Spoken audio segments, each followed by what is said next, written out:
You are listening to the Drink Less Lifestyle podcast with Dr. Sherry Price, episode number 125. Welcome to Drink Less Lifestyle, a podcast for successful women who want to change their relationship with alcohol. If you want to drink less, feel healthier, and start loving life again, you're in the right place. Please remember that the information in this podcast does not constitute medical advice. Now, here's your host, Dr. Sherry Price. Well, hello, my beautiful friends. I want to start off this podcast by telling you something so important. Do you know that you are loved? You are so loved. And I just want to tell you, I love you. Thank you for being here. Thank you for listening to this podcast. And I really appreciate you.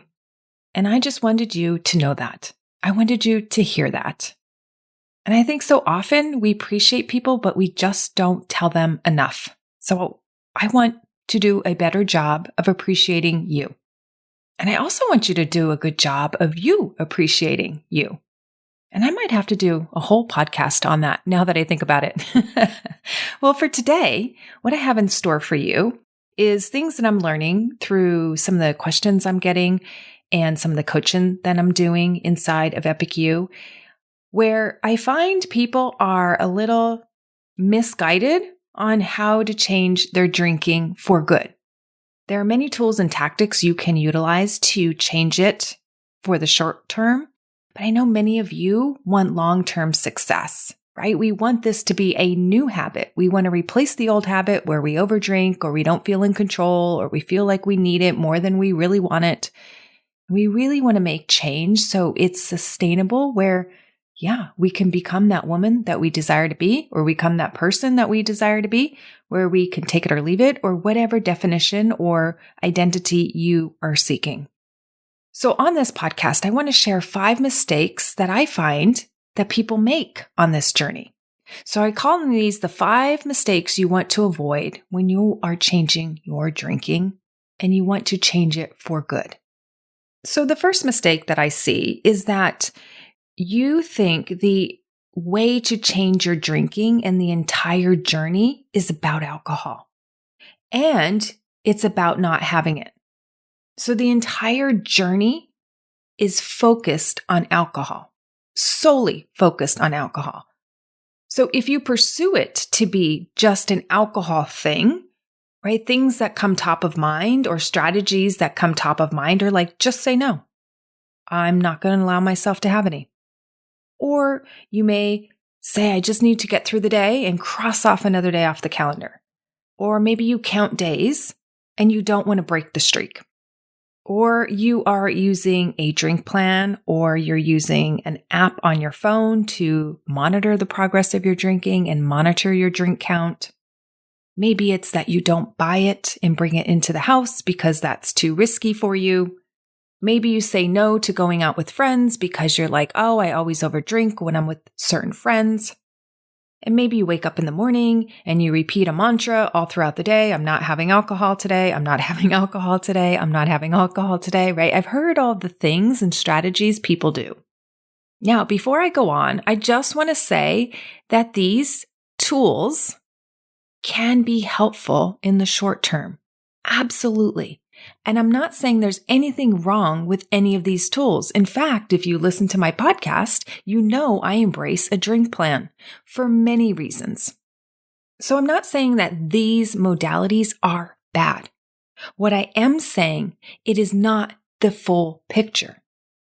And what I also find for most people, these modalities give them some success, but it's limited. It doesn't take them all the way to the finish line. It doesn't take them all the way to their goal. So if we were using a sporting analogy, we would get the first down, but we wouldn't be able to make the touchdown, right? So we would get partly to our goal, but we wouldn't get all the way to our goal. And if you think about it, it makes sense because when you have particularly a long-standing relationship with alcohol, of one you don't like or one which you wish was different, right? These patterns of being around alcohol are going to resurface and resurface and resurface, particularly if we just focus on one part of the relationship, the alcohol. And here's what also happens that I don't think people fully appreciate. And maybe it doesn't happen to you, but I find it does happen to most people. The more they focus on not wanting something, the more their brain will want it. The more that you tell yourself, I shouldn't want so much, I shouldn't have so much, the more your brain's going to be like, now you're creating more desire for it. Your brain's like, now I want it even more because it's on the can't have list or shouldn't touch it list. And then your brain comes up with other things, right? Then it says, well, I must have a bigger problem that I'm not willing to admit to myself. What if I am an alcoholic? And then you become filled with terror and dread, and you're one of those, as people have said, right? I'm like one of those that just can't moderate, one of those that just can't cut back, one of those that keeps drinking despite not wanting to drink this much. And then your mind starts fighting with yourself, right? Like you're not accepting where you are, you're looking too far about the alcohol, you're getting kind of confused. And then you get to this point where you feel terrible if you don't have it, you feel terrible when you do have it, you have like no peace around alcohol. And so you create like resistance that I don't want it, I shouldn't want it, it's bad, it's toxic, it's just the alcohol. And for some people that leads them to want it even more, or when they do reintroduce it back in, say they've taken a whole month off or abstained for quite a long period of time, and then when they do allow it back in, they go right back to old patterns because they thought it was just an alcohol thing, that they just had to focus on alcohol. But the irony of that is when you tell your brain not to focus on something, it begins to think about it. So let me give you just a real random example. I think I've shared in the past that I have a fear of heights. And then we went to Costa Rica. I was able to zip line. I posted on Instagram. I was so excited. I was so proud of myself. Turns out I was going across these suspension bridges, which were thousands of miles up, they felt, from the ground floor. And I was like, okay, I feel a little bit of heart rate increasing, but look at me. I'm on these bridges. This is amazing. This is so cool. This rainforest and this cloud forest, they're beautiful. So the more you would think, I'm not going to have alcohol today, right? You wake up, you tell yourself, I'm not going to have alcohol today. I'm not going to have alcohol today. You think that it's just the alcohol, but it's also your desire for it, the way you relate to alcohol. If you do desire it, there is a relationship there that you have with it.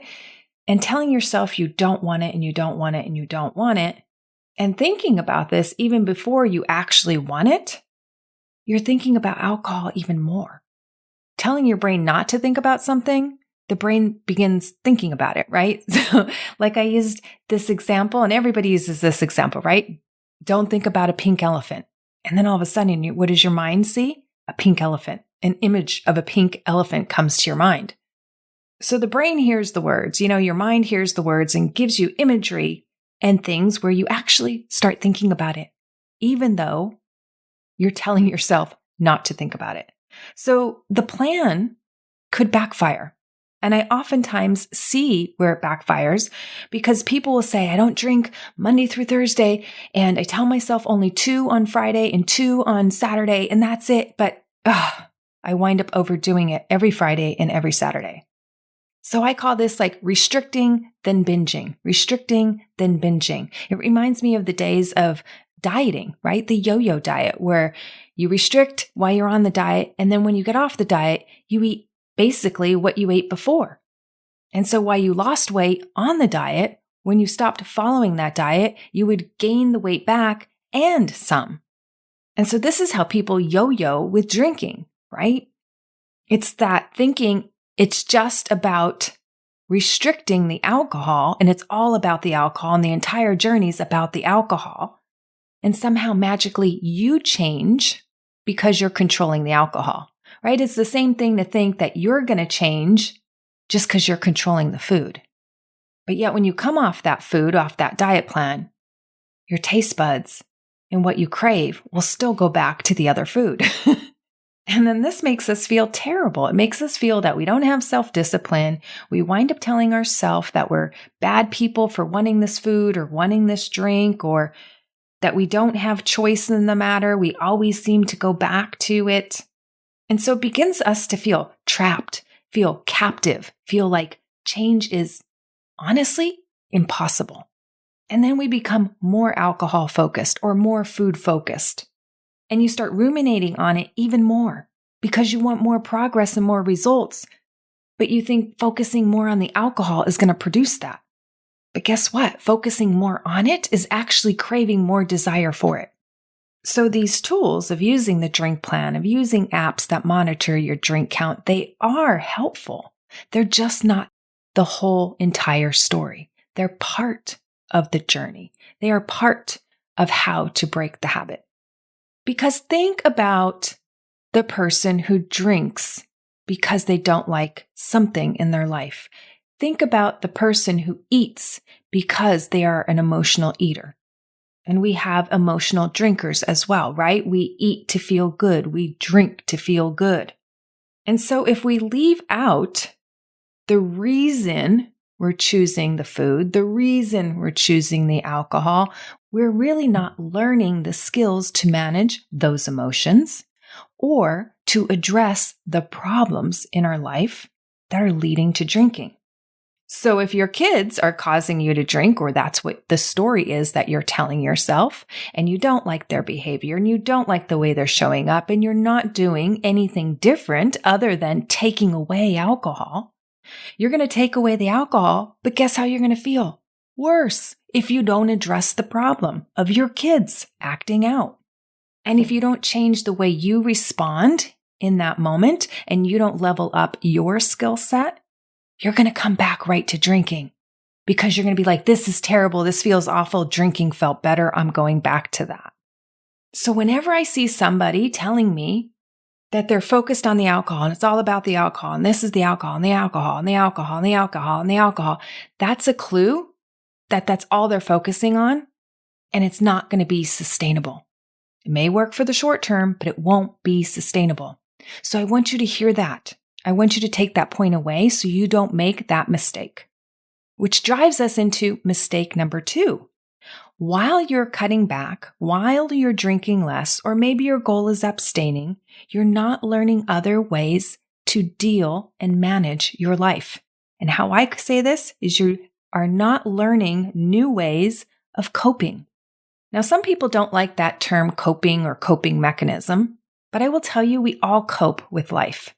How we define coping is effectively managing your life, effectively managing the problems that arise in your life. And I think that's a beautiful thing. I want to effectively manage the problems that arise in my life. My problems now at this age of my life are going to be different than the problems a decade from now, 2 years from now, 10 years from now, 20 years from now, right? But I want to get better at managing my life.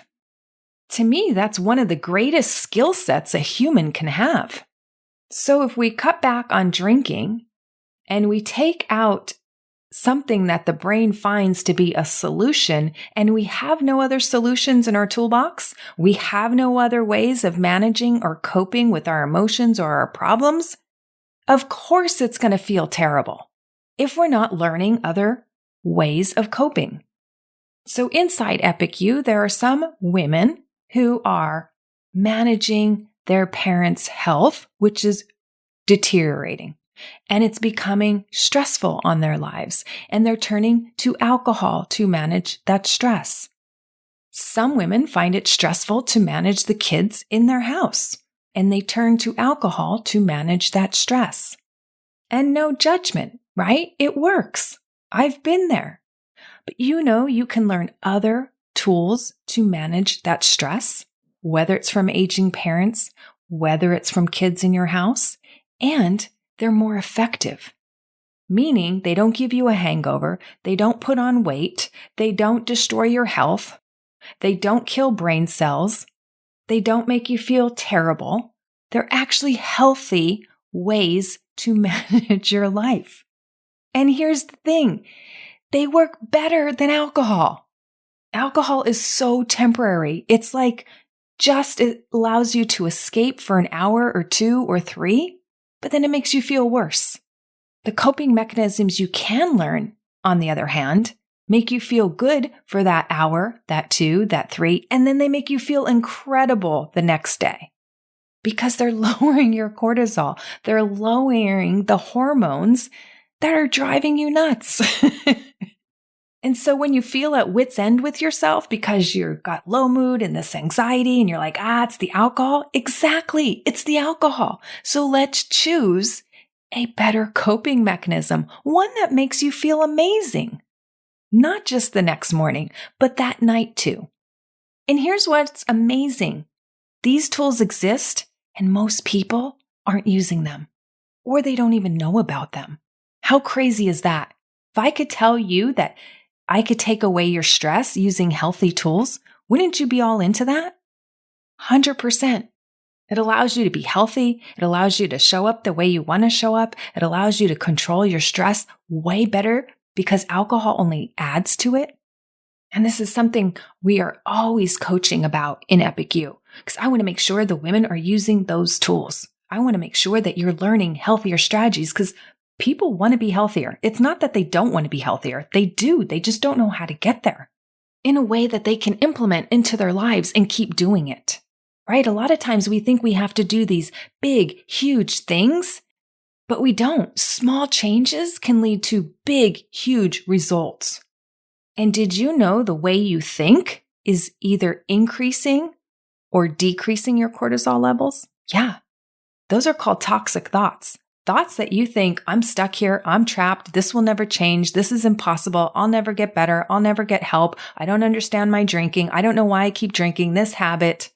All of that is signaling in your brain that's putting out hormones into your body that is not making it easier to lose weight, do life, and manage stress. It's doing the exact opposite. I was listening to a podcast the other day, and this quote that I heard was magnificent. Thoughts are the new medicine.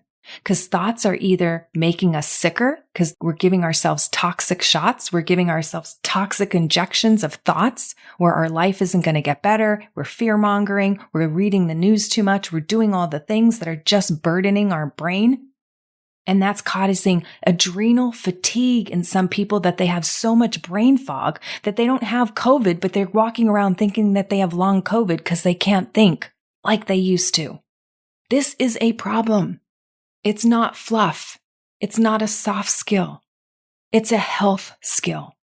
So drinking less must come with learning other tools to manage your life. If not, you will always want to go back to drinking. The brain is not dumb. The brain knows when it feels relief. The brain will want relief. That is not a flaw of any human brain. That is by design. We are not meant to be stressed out 100% of the time.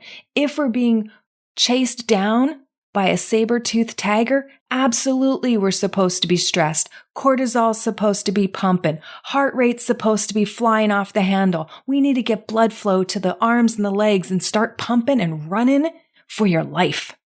But that is not how you should be managing life 24/7. That is not how you should be thinking about life 24/7. But yet, most of our bodies are on that chronic stress cycle, pumping out the cortisol, pumping out the insulin, making us sicker and fatter and more unhealthy than we've ever been. And it's not just the calories. Calories are part of it, but they're not the whole story. And so you have to definitely learn other tools to manage whatever it is that's leading you to drink for the relief. You can get relief other ways. I promise you. And this is not to say that your life is perfect all the time and that you're on 100%. No, this is to say I work and I operate best here, and then I take rest. I take my rest very seriously. When you look at all the research that shows what the body needs to run optimally, sleep is my number one. Absolutely hands down. I have strict boundaries on my sleep, and I follow them because that is the number one thing that can reduce so much stress inside the body. We need it for recovery.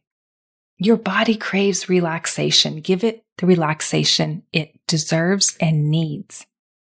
All right, number 3.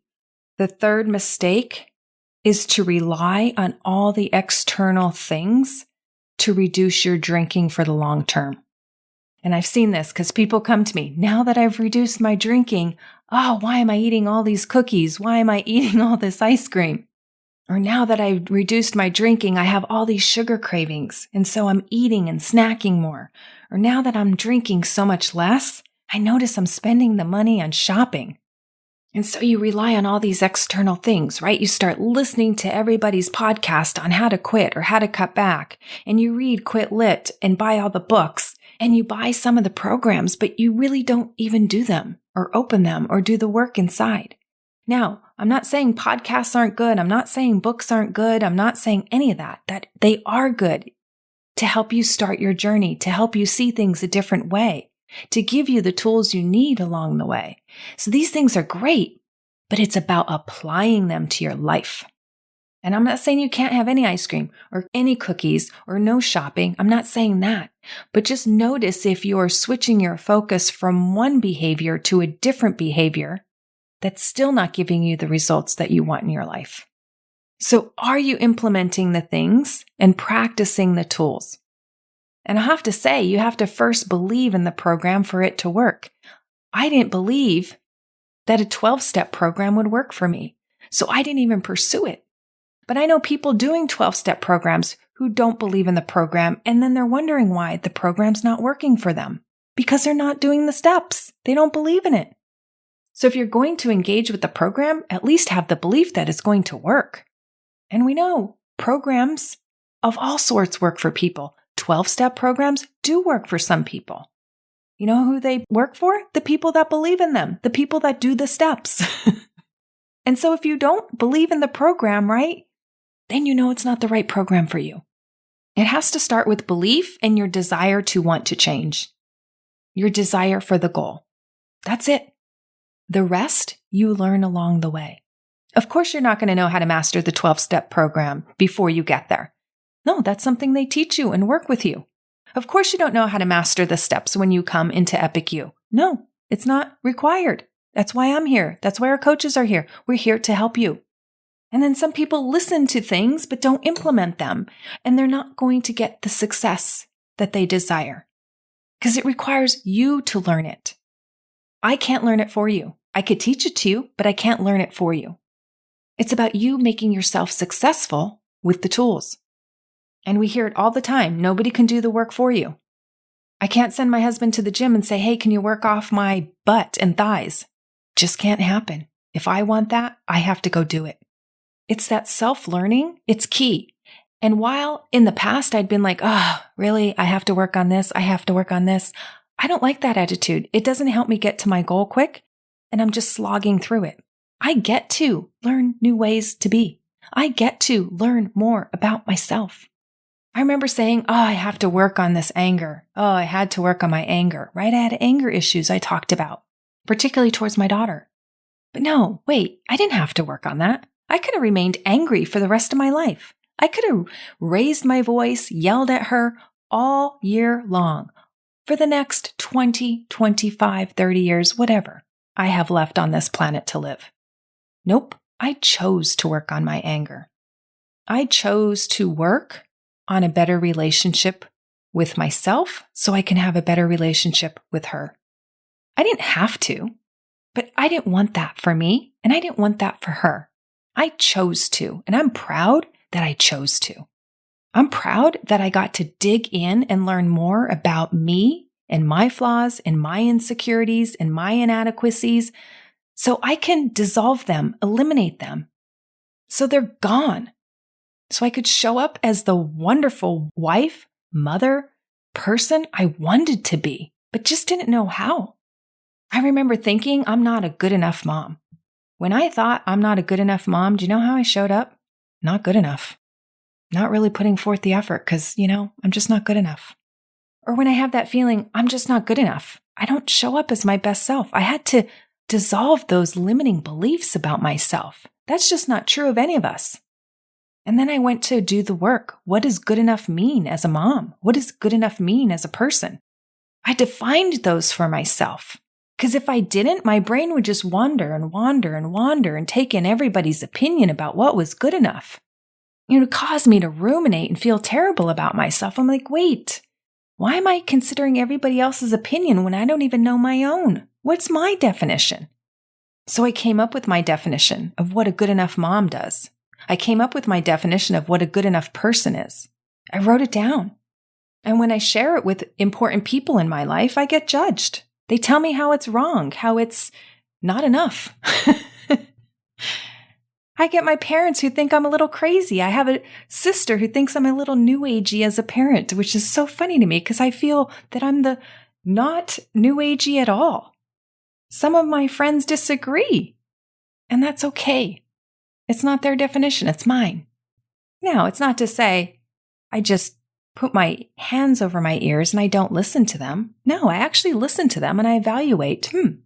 I evaluate their thoughts, right? And their opinions, because their opinions are nothing more than their thoughts. So I'm like, let me evaluate that. How does that feel for me? How does that fit my filter? How does that feel for me and the relationship I have with my daughter and the dreams and the goals and the desires I have for her, for us? And if they don't fit, I just discard them and just say, okay, I hear you. I'm not inferior. I'm not superior. I just have made a determination of what good enough is for me. And that's the problem I find with a lot of people. Actually, I was just helping somebody inside Epic You define what good enough of a mom is for her. Because if she doesn't define it, her head's going to explode with everybody else's opinions and the harsh critic from within. She's going to take in all of the things from society, all of the things from other people, and not really understand where it all fits with her definition. I'll tell you something I grew up with. My parents, I know one of their definitions of giving us a blessed childhood was to take us to Disney World in Florida. And we would go quite often. So since that was my upbringing, and since that was so important to them because I saw it, I thought, wow, as a parent, to be good enough as a mom, I got to take my daughter to Disneyland or Disney World. And I take her at 5. The experience was miserable. She walked out of that park saying, this is not the happiest place on earth, and I do not want to come back. But yet I have friends and family that go to Disneyland or Disney World, and they think that's a rite of passage you need to give to kids. But that doesn't work for my kid. That doesn't work for our relationship. And so if I'm to listen to what other people do for their kids, and makes them feel fulfilled and gives them lifetime memories, and then to try to measure up to that when it doesn't work for my family and my child, I'm going to feel disappointed and less than, and then I'm not doing enough. When if I look at the facts of my own life, I have a different opinion. I'm like, oh, she doesn't want to go? And then I can think other things like, and we get to save a boat ton of money. Because that is expensive. And that's why this work is so important, because I would sit and ruminate over this if I didn't have these tools, if I didn't know how to do this work.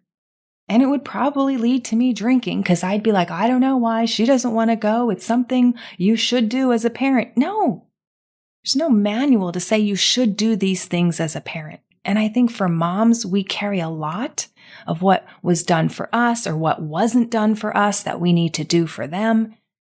And yet our kids may not even want it. Really, we really need to do that level of evaluation. All right, so mistake number 4. This is a big one. And I'll tell you, I was in this camp for so long, so I get it. I made this mistake a lot. Is that you don't seek help or support. If you know my story, you know I spent at least 8 years over drinking. Yes, month after month, year after year, drinking more than I wanted. So yes, weeks went by, months went by, years went by of me drinking more than I wanted. And with each drink of alcohol, we know the effects alcohol has on the body. I was shrinking my brain. I was aging myself quicker because of glycation and the products that come from alcohol's metabolism. And it was worsening my health. And my relationship with my daughter was not improving. And my relationship with my anger was only getting worse. And my world started shrinking because alcohol was the main thing I wanted to do. And at night, that's always what I wanted. I wanted to have a drink. I wanted to have a cocktail. I wanted to have a glass of wine. It could have been dinner out with friends. I was drinking. Dinner with my family. I would love some wine and some drinks. Dinner with my husband. I was drinking. Movies at night, whether we were at a movie theater or we were watching movies here at home. I wanted to be drinking. Special moments when we're trick-or-treating with our friends. I had a mug in hand with some alcohol. When we would walk around the neighborhood looking at Christmas lights, drink in hand with some alcohol. Oh, the neighbors are getting together at the end of the cul-de-sac? Drink in hand, Sherry has her alcohol. Going to parties? I always had in my hand some alcohol. Alcohol was always part of my story. My brain didn't see that you can have these experiences without alcohol and them to be still enjoyable. My world was shrinking. And I tried to cut back. No matter how hard I tried, no matter what I tried, guess what? I couldn't change it on my own. I just complained to myself over and over. Oh, I could just get rid of this drinking. My life is great if I could just get rid of this drinking. Over and over again, to where I got sick and tired of hearing my own self and my own broken promises. Have you ever gotten there? You're just so sick and tired of complaining about the same thing over and over. It's deflating. It's defeating. And I'll even say, some days it's just soul sucking. It's like you can't even tolerate the agony within you. And I would often think about that definition of insanity, doing the same thing over and over again and expecting a different result. And then finally, I'm like, you know what? I'm going to choose to get help. I'm going to seek out a different path. I wanted to actually do something about it that was different, something that I hadn't tried.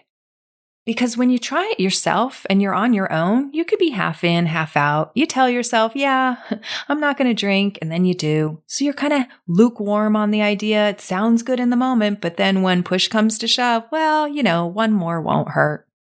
And I don't know about you, but that is really fighting with yourself. You want one thing on one end and you want something else on the other end. And that internal fighting in your brain is exhausting. So I wanted to learn how to make it happen. So I invested. I invested my time, my energy, my money, and most of all, I went in fully committed.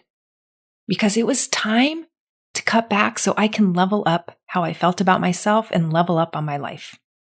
I didn't want to learn just about drinking less. I wanted to learn about skills to manage my life, manage my anger, manage my problems, manage my emotions. And these are all the things that I've learned that I teach inside of Epic You so that you get an elevated life. It's so much more than just about drinking less. And that's such an important piece for sure, because you want to enjoy your life when you drink less, not just drink less and have your life still be meh, or that you hold these toxic beliefs about yourself that could just be dissolved through coaching. And I'll tell you what, my friends, when you start seeking help, right? The teacher appears. When you start asking different questions about how to conquer this, and you open up your brain and open up your heart for that fresh perspective, it'll start to come. The universe will respond. So I urge you to seek, look, be open-hearted, be open-minded, and see what flows in so you can let go of this habit. Because staying this way is unhealthy. It's so unhealthy, and I know you don't want to be staying in this cycle, leading to more unhealthiness. All right, and then the fifth mistake people make on the way to drinking less forever is that their identity doesn't change. On some level, when you do the inner work, you will change and your relationship with alcohol will change. Notice that it's on you. You change. And it's also on you when you change your relationship with alcohol. Alcohol stays the same, my friend. It's still fermented liquid in a bottle or in a can. Alcohol will not change, but your perception of it will. Your mental story to it will, which changes the relationship you have with it, and it also changes the way you see yourself. I used to see myself as somebody who couldn't control their drinking, somebody who routinely overdrank, somebody who drank more than she wanted, somebody who couldn't stop after a drink or two, somebody who would finish every bottle that was open. If I went to a party, I knew I would have a drink in my hand. There was no part of me that could see a Sherry that went to a party without holding alcohol. And when I realized this, I was like, wow, that's the piece I didn't tackle. I've been working on alcohol. I've been working on these things outside of me, but I wasn't working on me. I wasn't doing that internal work where I wanted to grow into a new version of me. Yes, I still have the same hair, the same eyes, the same everything, but a different version of me in terms of how I viewed myself around alcohol. I wanted to be somebody who go to parties, have a date night, hang out with friends who drank and not be drinking. I wanted to be someone who can take it or leave it. That was the identity I wanted. Now, I will tell you, my friends, when you go through this process, what I see in some people is they are so excited to get to this new goal. But then when they get there, it may not feel just as exciting as we imagined because we're losing that sense of who we were. So if I spent 10, 15 years as someone who showed up at a party and always drank, and now I am not always drinking, sometimes I do, sometimes I don't. If I'm not always drinking, there's a part of me that feels uncomfortable with the new me. And so I talk about this as like a grieving that some people need to go through. They're like, oh, but I'm not that party girl, or I'm not the person that goes to the bar the first thing they walk into a party, or I'm not the one always getting around to drinks for everybody. And yes, I will remind you that that's what you wanted. But then when you get there, you may feel a little bit, wow, this is interesting. I don't know how to navigate these waters. This is new to me. This is what I wanted, but why does it feel more awkward than I had thought it would? And what I tell you is that that's just the normal process. There will be a little bit of that, and then you will flourish in the new version of you. So let's take this outside of drinking because I think it's so much easier to sometimes see things when we're not in it. So the example I'll use is when I started this podcast. When I started this podcast, I will tell you, I did not have any identity in podcasting. There was a part of me that thought, I'm going to start this and it's just going to tank. I'm going to give out. I'm going to not come up with ideas. I don't know what's going to happen. But I'll tell you, my identity was not that I'm a person who does podcasts. Now, I tell you, I did 10 episodes, I got to 20 episodes, I got to 25 episodes. I started seeing how I was building momentum. I was coming out with content. It was pretty good. I was pretty impressed with myself. I started getting feedback from you all, and you were loving it. And then someday it happened. I thought of myself as a podcaster. I thought of myself so much as a podcaster. I have it on LinkedIn. I have it on my Instagram. I have it on Facebook. I'm a podcaster. That's my new identity. But notice what I said between episode 1 and somewhere around episode 25 is that I didn't really feel into that identity. It was still a little awkward. I was still learning things. My self-concept hadn't come to the full potential and full belief that I am a podcaster. And what I want to tell you is that this is normal, totally normal. Like even take it back to a time in your life, maybe when you got married. Do you remember first identifying as a spouse or first calling yourself a wife or a husband? It felt so awkward. You're like, I'm a wife. It's like, that was weird. Or you introduce your partner and you're like, this is my husband. Yeah, husband. That's the word. Like, it just feels so odd. Or where they put that new baby in your hands and they're like, congratulations. And yeah, I've been pregnant for 9 months and considered myself a mom, but it doesn't really hit you until you're like, oh my gosh, I'm a mom. I'm a mom. And then you celebrate your first Mother's Day. And then you celebrate your second Mother's Day. And it's like still so fresh and so new because it's a new identity. Now, it doesn't take that long for most people, right, to take on this new identity, but your identity must change as you're going through this process if you want it to stay sustainable. All right, my friends, those are the 5 mistakes I see people making, and that's why they're drinking less is not sustainable. So please take notes, re-listen to this podcast episode, and make those changes for you so that you can be somebody who can take it or leave it if that's the goal that you desire. All right, my beautiful friends, I love you so much, and I will see you next week. If you want to change your relationship with alcohol and with yourself, then come check out Epic You. It's where you get individualized help mastering the tools so you can become a woman who can take it or leave it and be in control around alcohol in any situation. Epic You is the place for women who want to be healthy, confident, and empowered to accomplish their goals and live their best life. Come join us over at epicu.com/epicu. That's epicu.com/EPICYOU. I can't wait to see you there.